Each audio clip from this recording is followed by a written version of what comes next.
காலையில் நான் சாயந்தரம் ஸ்நாக்ஸ் செய்யறதுக்கு ஏதாவது வேணுமேன்னு சொல்லிட்டு வெள்ளை சுண்டல் இருக்குது. சரி, அதில் நம்ம இன்றைக்கி வடை பண்ணலான்னு சொல்லிட்டு எடுத்திருக்கேன். நமக்கு தேவையான அளவு நல்லா எடுத்துட்டு கழுவிட்டு ஊற வச்சிடலாம். மினிமம் ஒரு 4 மணி நேரம் ஊறணும். 6 மணி நேரம் ஊறினாலும் இன்னும் நல்லாயிருக்கும். பாருங்கள், இப்போ சாயந்தரம் ஆயிடுச்சு. ஊறிருக்கு நல்லா. பாருங்கள் எவ்வளோ பெருசாக இருக்குது.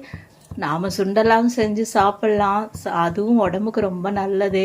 சரி, ஒரே மாதிரி வடை செய்யறதுக்கு இந்த மாதிரி செய்யலாமே அப்படின்றதுக்காக தான் சரின்ட்டு இந்த வடை செய்யலான்ட்டு ரெடி பண்ணுறேன். இப்போ தண்ணியெல்லாம் வடித்தாச்சு. மிக்சி ஜாருக்கு மாற்றிக்கலாம்.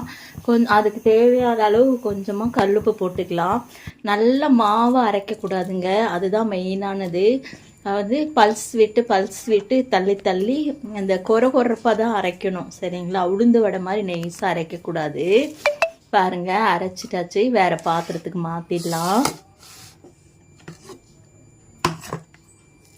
எல்லாத்தையும் கொஞ்சம் மாற்றிட்டோம்னா நம்ம எல்லாம் கலரத்துக்கு கரெக்டாக இருக்கும். அதுக்காக தான்.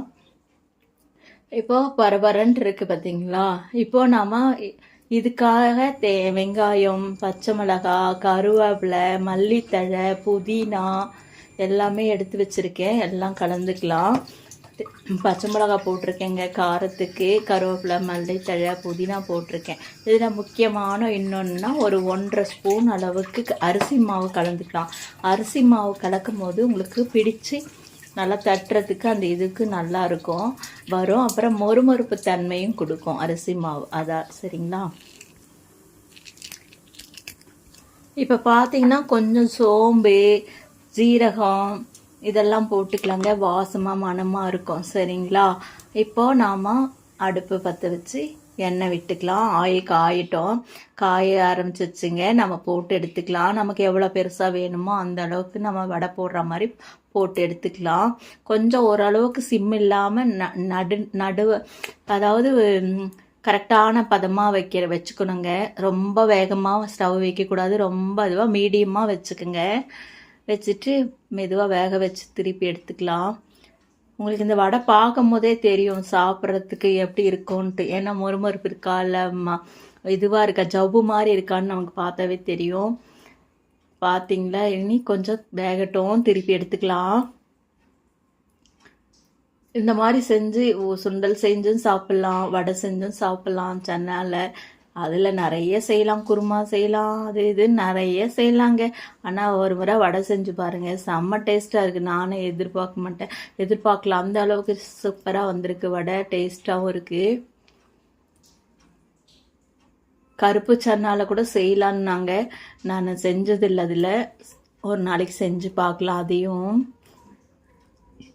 பாருங்க, நல்லா மொறுன்னு எல்லாம் சூப்பரான டேஸ்டான வடை ரெடி ஆயிடுச்சு. இந்த மாதிரி ஒரு முறை நீங்களும் செஞ்சு கொடுங்க. அப்புறம் இந்த வடை தான் வேணும்னுவாங்க. அந்த அளவுக்கு சூப்பரான டேஸ்டான வடை. இப்போ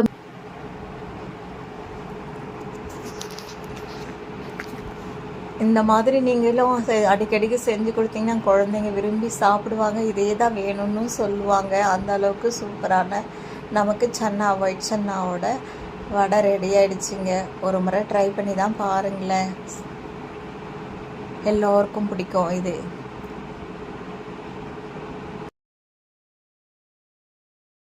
இப்போ பார்த்தீங்கன்னா நான் காலையிலேயே ஊற வச்சுட்டேன். சரிங்களா? ஊற வச்சதால இப்போ டக்குன்னு எடுத்து செய்யறதுக்கு வசதியாக போயிடுச்சு. இப்போது வடை சுட்டாச்சு. சூப்பரான வடை.